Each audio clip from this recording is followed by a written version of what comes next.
but surveillance footage captured a gunman firing randomly into a crowd of people near the venue. The suspect fled the scene and was not located. Officers collected bullet cartridge casings and submitted them into the National Integrated Ballistic Information Network, or NIBIN, a federal program that examines and cross-references ballistic evidence across jurisdictions. UTPD investigators leveraged the network of exterior cameras and to establish that the suspect traveled extensively on campus by foot prior to the shooting. Investigators were able to produce reliable images of the suspect that were later dismissed through disseminated through the Capital Area Crime Stoppers. Actionable investigative leads obtained from the NIBIN and suspect images showed a connection between the Moody Center shooter and an aggravated assault that occurred in May 20 of 2024, being investigated by the Austin Police Department. The related incident involved the suspect shooting a gun at people in a parking lot. On December of 2024, an APD homicide investigation ultimately determined that 2 cases were connected to the murder of Mario Damian-Rayas.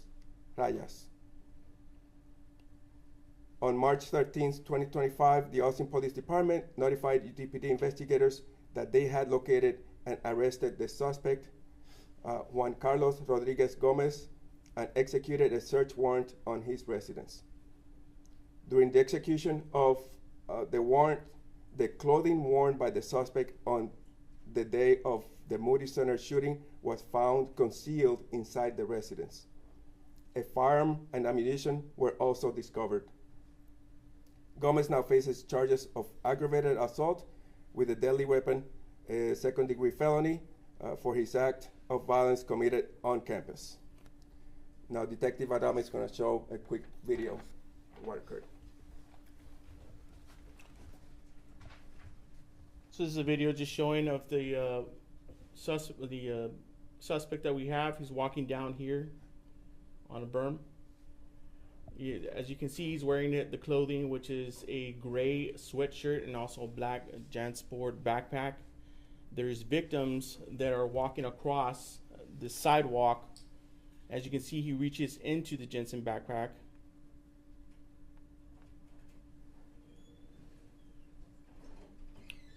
And this is where he discharges his firearm into that berm, and there's also projectiles that hit that building and also a golf cart that are there. It misses our victims that are there, but it shows the random shooting here. Detective Pena. I'm going to hand it over to Detective Billy Pena.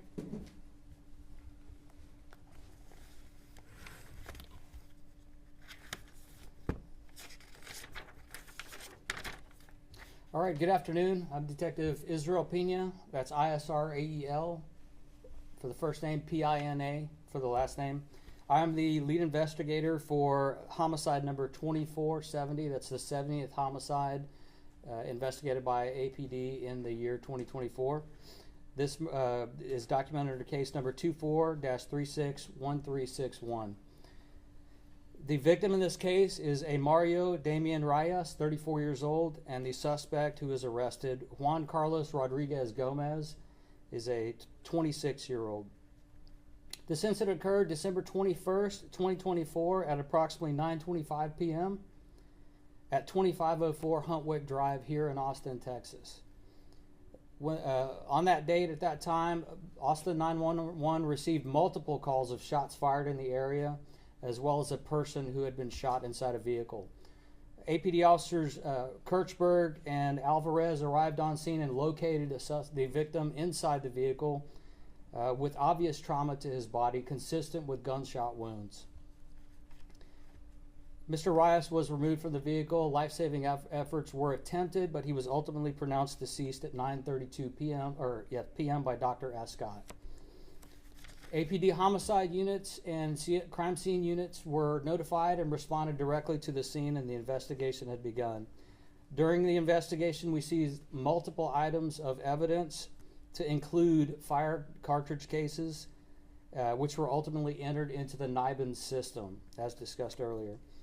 We also obtained a little bit later in the investigation some video of the shooting and of the suspect arriving on scene.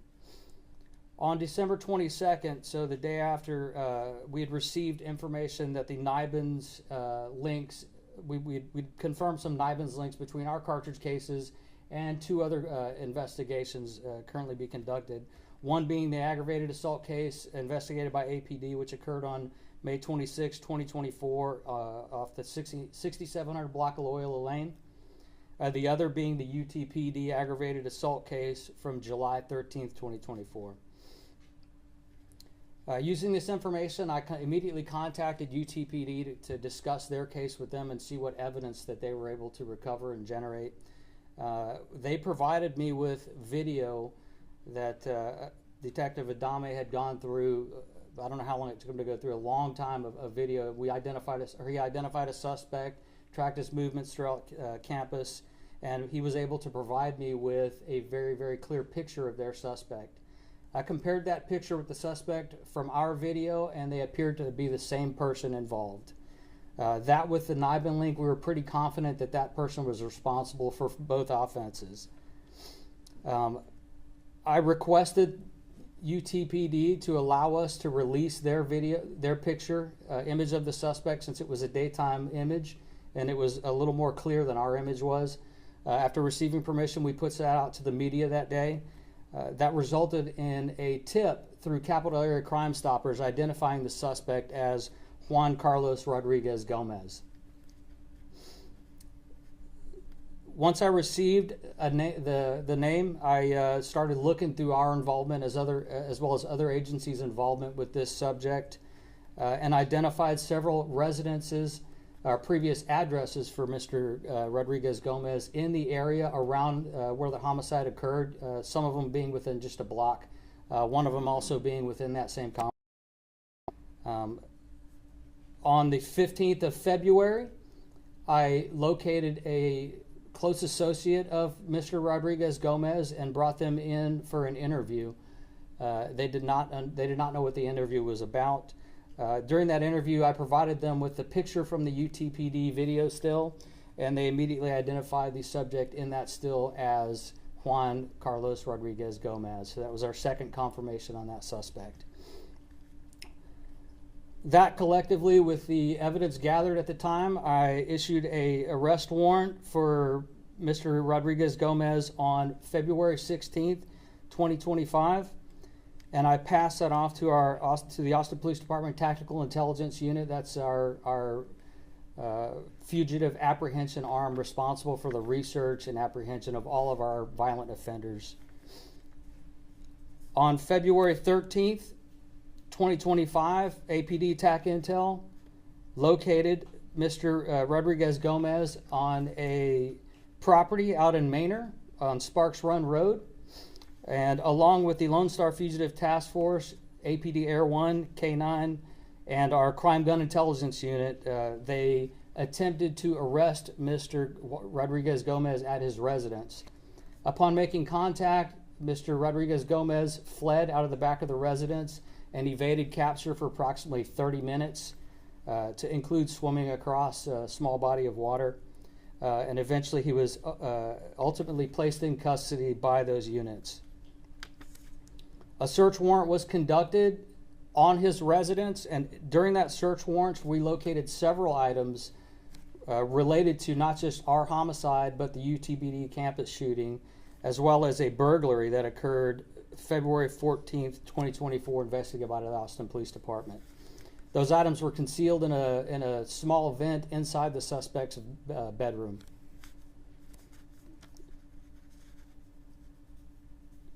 Mr. Rodriguez-Gomez was transported to APD Maine for debrief. He provided no additional details into the case and just strong denials.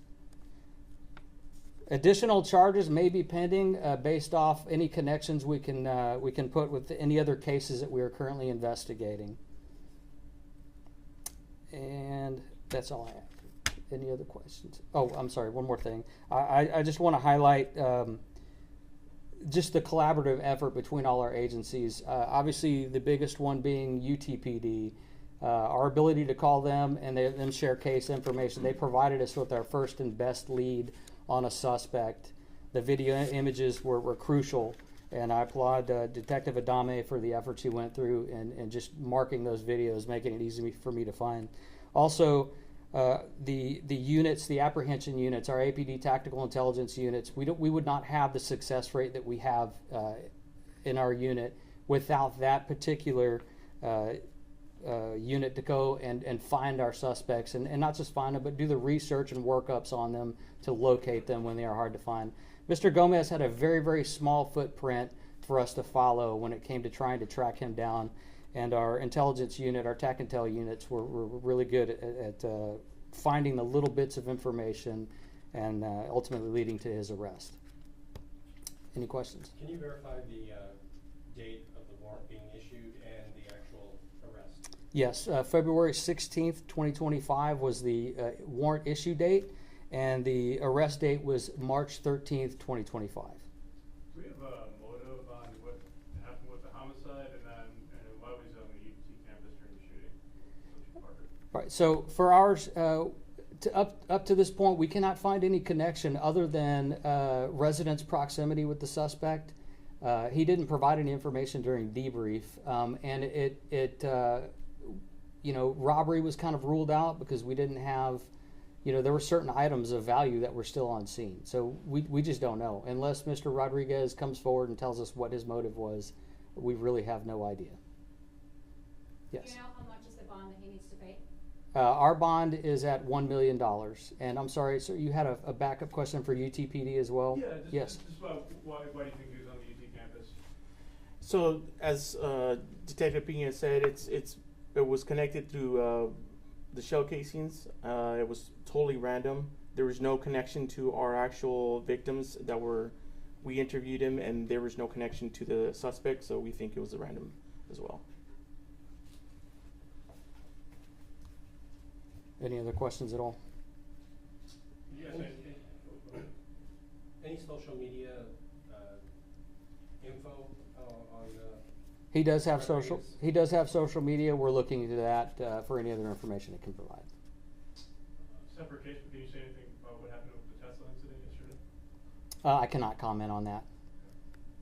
Do you know if he has any mental problems? I do not. We kind of asked him about that, but he didn't provide any information or any diagnosis. It's not something I would discuss anyway. Any other questions? no previous arrests or run-ins with APD that you're aware of, sir? He does have previous arrests with us. We're looking back at those cases again to see if how those charges were handled and if additional charges are going to be filed for any cases that are open and still under investigation.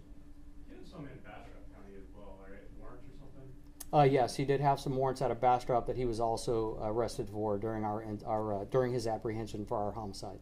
Do you know what those were related to? I'm not going to speak on Bastrop's case. If you could reach out to them, I'm sure they'd be happy to discuss it with you. Thank you. Any info on the firearm, background, who it belongs to? So, that brings up another good point. The firearm we did test. It did not come back to our homicide or the UTPD campus shooting. So there is the suspect firearm that's still out there. Another request to the public, if you've had contact with this individual, you've received a firearm from him or bought a firearm from him, we'd like to take a look at that. We would like to locate that firearm for sure.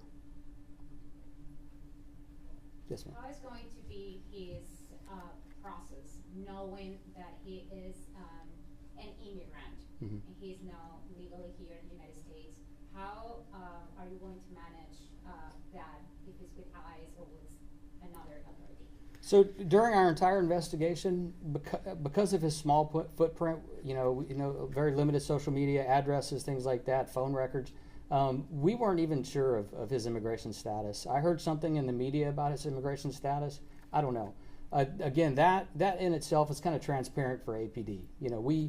We want to solve the murder, right? After that, he's in the judicial system, and how it's handled is just it's transparent to us. We just file the charges, conduct the investigation. One more question. There is one.